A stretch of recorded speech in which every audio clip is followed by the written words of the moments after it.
अस्सलाम वालेकुम my YouTube family. आप सब कैसे? उम्मीद है आप सब ठीक होंगे। अल्हम्दुलिल्लाह हम भी ठीक हैं। तो जी यहाँ पे हम निकल गए थे खैर से अपने घर, अपनी अम्मी के घर। जैसे कि मैंने आपको पिछले व्लॉग में बताया कि मेरे बाबा जा रहे हैं तो उनसे मिलने था हमने। तो मैंने कहा चलो उनसे मिल लेते हैं। और क्योंकि ना मेरे हस्बैंड को छुट्टी नहीं मिली थी, जिस दिन अब्बू ने जाना था उस दिन हम नहीं जा सकती हैं। तो हमने कहा चलो 2 दिन पहले चले जाती हैं, ज़रूरी नहीं कि हम उस दिन जाएँ, बस मिलना ही होता है। तो हमने कहा चलो मिल लेते हैं, 1-2 दिन पहले चले जाते हैं। तो हम जी निकल गए थे, 4-1 बजे निकल गए थे। मेरे हस्बैंड नाइट ड्यूटी करके आए थे, वो बस उठे हैं, चाय भी नहीं पी और बस हम रेडी शेडी होके निकल आए थे। और बस बैग शैग पीछे रख दिए थे। जैसे अब मैंने आपको बताया था ये एक बैग अब्बू को देना है, वो उन्होंने अपने साथ लेके जाना है। तो बस मैंने एक छोटा सा ये जो बैग बनाया ये निहाल के, इसमें बस मैंने ड्रेस रख दी थी और एक मैंने अपने रात के लिए एक सूट उठा लिया था। तो बस मैंने कहा चलो चलते हैं। तो बस चाय भी नहीं पी, घर हस्बैंड कह रहा था चलो रास्ते से ही पी लेंगे, अभी फ़िलहाल अगर चाय बनाओगी फिर तुम बोलोगे मैं बर्तन धोती हूँ तो फिर बहुत लेट हो जाएगा। तो मैंने कहा चलो ठीक है। और चाय ना पियो तो ऐसे लगता है पता नहीं कुछ गुमा हुआ है हमसे, सर में दर्द सा महसूस होता है। और वैसे होता नहीं है, हमने खुद से बनाया हुआ है कि बस शाम की चाय नहीं पीना, हमारे सर में दर्द होगा। तो बस एक आदत सी हमने अपनी बना ली है शाम की चाय की। और ना बने तो ऐसे लगता है कि बस हमसे कुछ गुमा हुआ है। और अगर किधर जाए भी ना, मेरी तो ये आदत है, अगर मैं किधर गई भी ना तो मैं लाजमी अपने घर आके चाय बनाऊंगी, क्योंकि मैं कहूँगी मैंने अपनी घर की तो नहीं पी ना। तो बस चाय मस्त है और चाय हमने पी ली थी। बस यहाँ पे हमने ऑर्डर किया, ले आए थे वो चाय। तो बस जैसे निहाल ने चाय देखी तो हमसे पहले ज़्यादा हमारी बेटी शौकीन है चाय की। हालांकि मैं कहती हूँ इसको मैं कम ही दूँ, पर नहीं जी, इस लड़की ने चाय देखे डाम पिटना शुरू कर दिया था कि मामा मुझे भी दो। तो बस फिर मैंने इसको ना, ये छोटी सी जो फ्रिज थी ना, इसी में मैंने डाल दी थी, जल्दी से ठंडी भी हो गई थी तो इसने थोड़ी सी पी ली थी। और मुझे ये डर था कि ये कपड़ों पे गिरा देगी। तो चाय का दाग इतना ज़िद्दी सा होता है ना, वो अगर कपड़ों पे गिर जाए तो दाग आसानी से नहीं जाता। और अगर ब्लीच लगाओ तो वो दूसरे कपड़े होते हैं तो उसको कलर ख़राब हो जाता है उसका। तो मैं अगर इसने ना नए कपड़े पहने होते तो फिर मैं ज़रा चाय इसको कहती हूँ कि यही ना ही पिए तो सही है।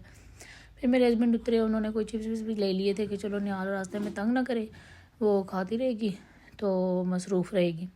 तो फिर जी इसको पसंद नहीं आ रहे 2-3, तो इसने खोल दिए थे पैकेट के, नहीं मुझे ये वाला नहीं, दूसरा वाला, ये वाला नहीं, दूसरा वाला।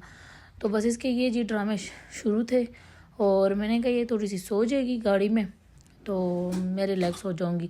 सोई रहती है ना तो इतनी तंग नहीं करती, अगर जाग जाए ना तो बहुत तंग करती है, मेरे पाँव के ऊपर खड़ी हो रही होगी। और मेरे सारे शूज़ इसने ख़राब कर दिए थे। और यहाँ पे ये ज़िद कर रही थी कि मैंने बाबा के साथ बैठना है। तो बस फिर बाबा के साथ बैठ गई थी। तो फिर जी देखते देखते शाम भी हो गई थी, इतनी जल्दी शाम हो गई थी कि पता ही नहीं चला। हम 4 बजे घर से निकले थे, 6-6:30 बजे हम घर से पहुँच गए थे। मतलब अपनी गाड़ी में जाओ तो फिर जल्दी बंदा पहुँच जाता है, 2 घंटों का रास्ता है। तो बस फिर जी अम्मी लोगों को बताया हुआ था कि हम आ रहे हैं। वो बार बार फ़ोन ही कर रहे थे कि अब हमें चाय नहीं पी रहे, तुम लोग आओगे तो साथ में चाय पियेंगे। तो हमने कहा अम्मी आप लोग पी लो, हमें ज़रा देर है। तो उन्होंने कहा नहीं, अब्बू ने कहा नहीं मैंने साथ में पीना है। तो बस फिर जी हम मोटरवे से उतरने वाले थे तो उनको बता दिया था कि बस हम आ रहे हैं। तो अम्मी ने कहा मैं चाय रखूँ, मैंने कहा नहीं अम्मी, मोटरवे से उतर के ना काफ़ी टाइम लगेगा, 10-15 मिनट तो लग ही जाएंगे। तो बस हम गए हैं, बस उन्होंने इतना हमारा वेट किया चाय के लिए। फिर अम्मी ने फिर अपनी अम्मी के घर लोगों का तो यही मज़ा होता है कि अपनी अम्मी के हाथ की चाय पीना, खाना खाना, ज़बरदस्त। थोड़ा सा टाइम गुजरा पर बहुत अच्छा लगा। एक दिन वैसे ही गुजारा है हमने। तो साथ ही हम मिल के चाय पीने वाले थे, जितना अब्बू का दिल था कि साथ में चाय पिए, तो उतने में अब्बू का दोस्त आ गए। तो फिर हमने चाय का सामान डिवाइड किया और हम अलग बैठ गए थे, वो अलग अलग बैठ गए थे। और फिर जी आप लोगों को पता है पठान लोग एक साथ ही चावल खाते हैं, वो अलग अलग प्लेट में नहीं खाते हैं। हम बस एक बड़े से थाल में चावल डालती हैं। और बस अम्मी ने चावल बनाए थे चिकन वाले और गोश्त बनाया था। और फिर जी ये अगले दिन के व्लॉग है, जिस दिन हमने आना था तो अब्बू ये छली सी ले आए थे। तो ये अम्मी ने जल्दी से कुकर में उबाले हैं। अम्मी ने कहा कि नहीं ये भी खा के चली जाए। तो बस फिर हमने ये भी खा लिए। माँ के घर का ना यही मज़ा होता है, बस इतनी छोटी छोटी चीज़ें कहती हैं कि ये भी मेरी बेटी खा ले, ये भी खा ले, ये बस जाने वाली है, ये जाने वाली। जैसे कि ना माँओं का होता है कि हम बस इनको हर चीज़ खिला लें, क्या पता इनको मिले या ना मिले, पर हमें हर चीज़ मिलती है, हमारे घर भी होती है हर चीज़। पर माँ बाप का यही होता है कि नहीं जी हम अपनी तरफ से इनको बना के दें। तो बहुत ज़बरदस्त सी सॉफ्ट से अम्मी ने बनाए थे।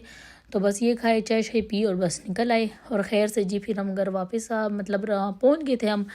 मैंने वो वाला व्लॉग नहीं शूट किया, वो वीडियो नहीं बनाई आते वक्त, पता है मुँह थोड़ा सा ऑफ होता है ना, तो फिर दिल नहीं करता वीडियो बनाने का। तो बस फिर हम आ गए थे और यहाँ पे बस हमने क्या घर जाने से पहले हम खाना खा लेते हैं बाहर से, तो इतनी भूख भी नहीं थी। बस फिर मैंने कहा रोस्ट मंगा लो, उसी के साथ चटनी के साथ रोटी खा लेंगे। तो बस फिर हमने चाय पी ली और घर खैर से पहुँच गए थे। फिर हस्बैंड का दिल कर रहा था हलवा खाने का, फिर मैंने हलवा बना लिया। तो जी उम्मीद है मेरी ये छोटी सी वीडियो की अच्छी लगी होगी। अच्छी लगी हुई तो लाइक सब्सक्राइब कर देना, और मुझे जिसने सब्सक्राइब नहीं किया प्लीज़ मुझे सब्सक्राइब कर दें। और आप सबके लिए ढेर सारी दुआएं, और अपनी दुआ में मुझे भी याद रखिए। ओके जी, अल्लाह हाफिज़।